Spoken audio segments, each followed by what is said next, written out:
نانابو ترکی اور شام میں ایک بہت خوفناک زلزلہ آیا ہے، تو سارا عالم اسلام جس کی وجہ سے پریشان ہے، تو اس کے بارے میں کچھ ہاں بتائیں۔ بالکل، ہم بھی دکھ محسوس کر رہے ہیں اور دکھ محسوس بھی کرنا چاہیے، کیونکہ آپ صلی اللہ علیہ وسلم کی حدیث کا مفہوم ہے کہ یہ جو مسلمان ہیں آپس میں یہ ایک جسم کی مانند ہے۔ جسم کے کسی بھی حصے میں اگر کوئی تکلیف ہوتی ہے تو وہ سارا جسم جو ہے وہ تکلیف محسوس کر رہا ہوتا ہے، اور اس تکلیف کو دور کرنے کے لیے بھی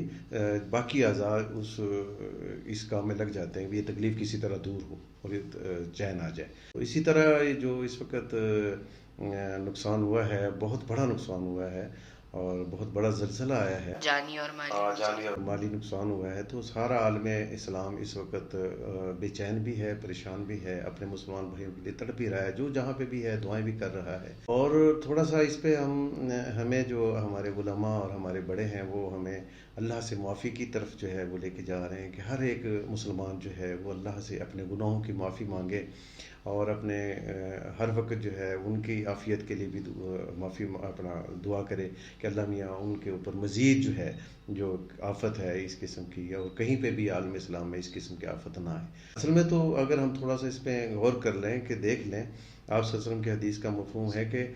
یہ قیامت کی نشانیوں میں سے ایک نشانی ہے کہ قرب قیامت میں زلزلے آئیں گے، بہت زلزلے آئیں گے۔ جتنا ہم اللہ کی طرف متوجہ ہوں گے،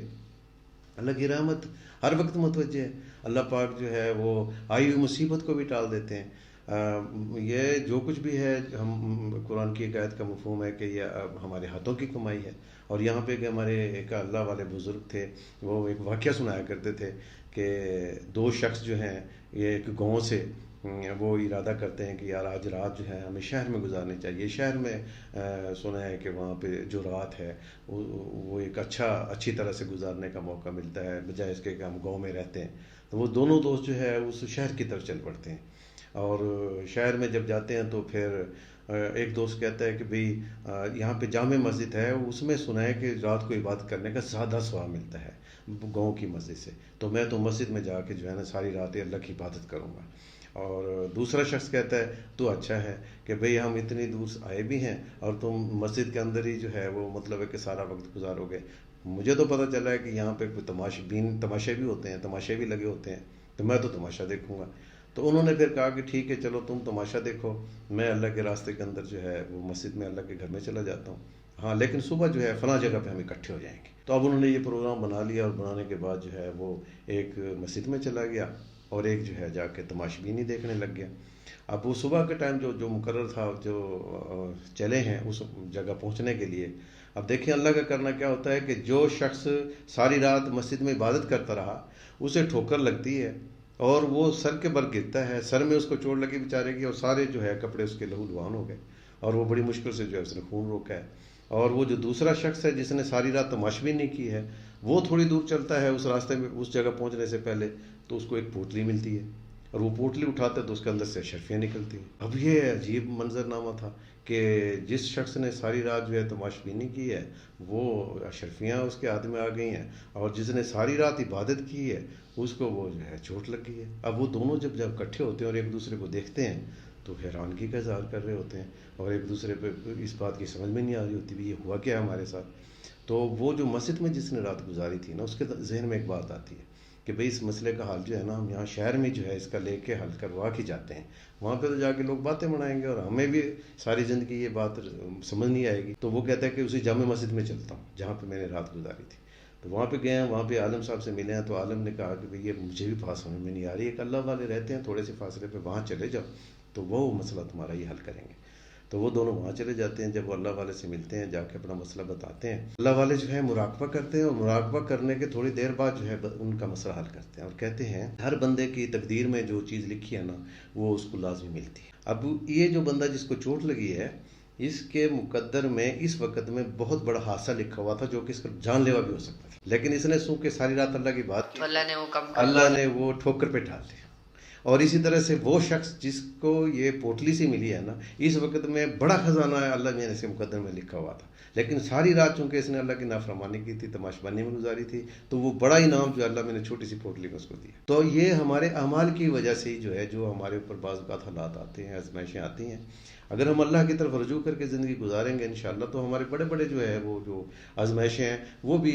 ٹل جائیں گی، اور وہ بھی بڑی یعنی مختصر سی ہو جائیں گی کہ قابل برداشت بن کے جو ہے وہ ہمارے اوپر آئیں گی۔ نانا ابو، یہ جو زلزلہ اور اس طرح کے جو یہ ڈیزاسٹرز ہوتے ہیں، ان سے بچنے کے لیے ہمیں کیا کرنا چاہیے؟ ہاں، یہ ہمیں جو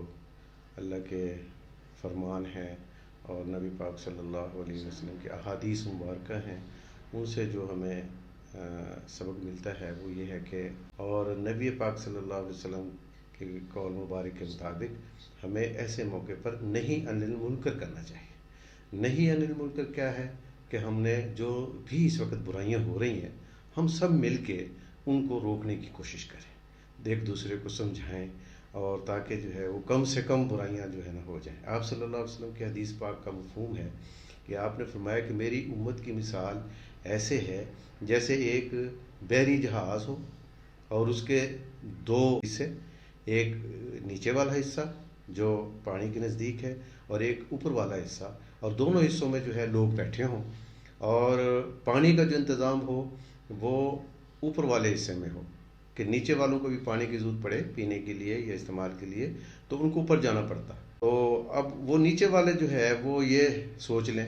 کہ بھئی پانی تو نیچے ہمارے نزدیک ہے، ہم اس میں سوراخ کر لیتے ہیں، پانی جو ہے ہمارے نزدیک آ جائے گا، اور یہ ہم پانی یہاں سے استعمال کر لیں گے۔ اور یہ جب یہ بات سوچ لیں اور مشورہ کر رہے ہوں، اور اوپر والے جو ہے وہ اس بات کو سن رہے ہوں، اور ان کو بات بھی سمجھ آ رہی ہو کہ بھئی یہ بات غلط کر رہے ہیں، تو اگر اوپر والے نہیں روکیں گے نیچے والوں کو کہ سارے ڈوبیں گے، کہ بھئی یہ تم غلط کہہ رہے ہو، غلط مشورہ کر رہے ہو، غلط بات کر رہے ہو، ان کو نہیں روکیں گے اور وہ سوراخ کر لیں گے اور جہاز ڈوبے گا، کیا اوپر والے بچ جائیں گے؟ بالکل بھی نہیں۔ تو اوپر والے بھی فنا ختم ہو جائیں گے، اور نیچے والوں تو ہونا ہی ہے۔ تو آپ صلی اللہ علیہ وسلم نے یہ مثال دے کر یہ بات سمجھائی